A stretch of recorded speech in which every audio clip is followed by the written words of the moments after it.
stamps and paper, pads of yellow paper and print them ourselves, and doing it that way, right? But again, we have people, we pay a bird dog to do them, and they're actually more or less an intern. They're working for us for free because they want to learn about real estate.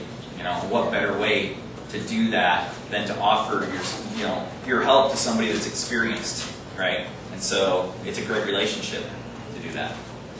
Okay? Yes? Moving on down your list to the contract there. Okay. I think that's where I came up against a wall in my previous endeavor. I had a contract. I purchased a course off the internet, and they had some generic contracts. But do you have something specific to Texas and TREC approved? Yes. That's what it is. Let's do contracts, okay? Because it's not. There's really, when you know what you need, it's really simple.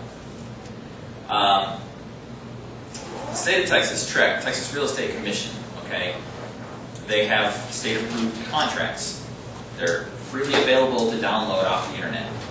Now, I will tell you that if you read the fine print on the TREC contract, the 20-8 is your standard 1-4 residential contract. That's what we use for every single deal. Say that again? It's the TREC 20-8. It's the 1-4 family residential contract. What's that? The basic one, the regular. Yeah, 8 pages long. Residential contract. Yep. Everyone get that? Now, here's the disclaimer on that. If you read the fine print on that contract, it will state that this contract is only to be used by licensed agents of TREC, right? You know what? I don't even line it out. I've used TREC contracts on every single deal that we've ever done. And the only time I ever had a problem with it is one of my buyers on an owner finance deal, they wanted the contract to be notarized. Now, for one, there's no notary area on a TREC contract. But when I brought it to my bank to have them notarize it, they read the fine print. And they said, well, are you a realtor? I said, nope. They said, well, we can't notarize this for you. I said, okay, we'll go somewhere else. Right? And that's the only time I've ever had a problem with a TREC contract. Just to tell you how worthless that statement is that my attorney tells me to use TREC. So. But didn't you also comment earlier that being an assistant will allow you to use as an assistant? Well, being an assistant allows you to do certain things according to actually what TREC says. You can show houses. You can do showings. You can have access to MLS. I don't think it's specifically. It probably, it probably says you can draw up a contract. You did that TREC contract. But again, that's something. Like I said, every deal we've ever done. 8-page TREC contract. The initial on the bottom of the page, the first 6 pages. You sign the 7th page. The 8th page we rarely ever use because it has to do with brokers. It does have an earnest money section on it. If you're not familiar with the TREC contract, I would highly suggest downloading it and reading through it. A lot of it's legalese and may not apply to you. A lot of it has to do with title commitments. But there's stuff in there about HOA. There's stuff in there about how your earnest money is handled. There's stuff in there about termination option periods and things like that. And if you're ever going to present that to a seller and they're going to ask you about it, you want to at least have read through it once before, right? Because first thing I tell people when I have them sign that contract is, I use this contract because this is the contract that all realtors use, right?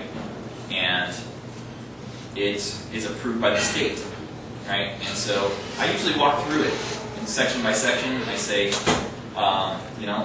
if you have any questions about this, I'll answer them. Otherwise, read through it and initial at the bottom. Okay? So contracts, that's what we use. We use a TREC contract. Okay? You have a buyer and a seller line, right? I'm the buyer. Home buyer's complete. Okay? Now, we do this on every contract that's not to a bank-owned company, a bank-owned property, but we're always going to add the words after the buyer name and/or assigns, right? I always use that. And or assigns. Okay. What does that mean? That means that HBC, Home Buyers Complete, is the buyer, and it's assigns, HBC or it's assigns. Okay? I'm going to, one second, when I turn around to sell the property, and I'm going to assign my contract to Joe Buyer, right? Then what I do is I have a one-page assignment of contract document that I fill out, okay? And it says that Joe Buyer is essentially buying this contract from me for this assignment fee, okay?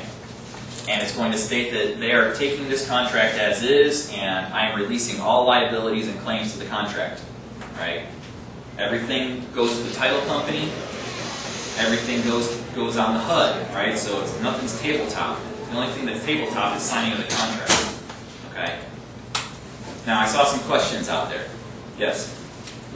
How many bank REO properties did you have to run into where they will not allow signs? We bought Everyone. one house, and they were absolutely adamant about it, that Everyone. we cannot assign. Yes. Now, little known fact that I learned from Tim over here, according to his attorney, I believe it was, is that in the state of Texas, every contract is assignable unless it specifically states that it's not assignable. Okay? The contract, the 20-814 residential, does not have anything in the contract itself that says it's not assignable. Okay? So I don't need the and/or signs. I just have to be my company. Now the problem is when you create a contract with the bank on an REO, they're going to send you an addendum that's going to specifically state that you cannot assign the contract. Right? So you're stuck. So I can't assign. Right? So we'll move into that separately. I have to double close. Right?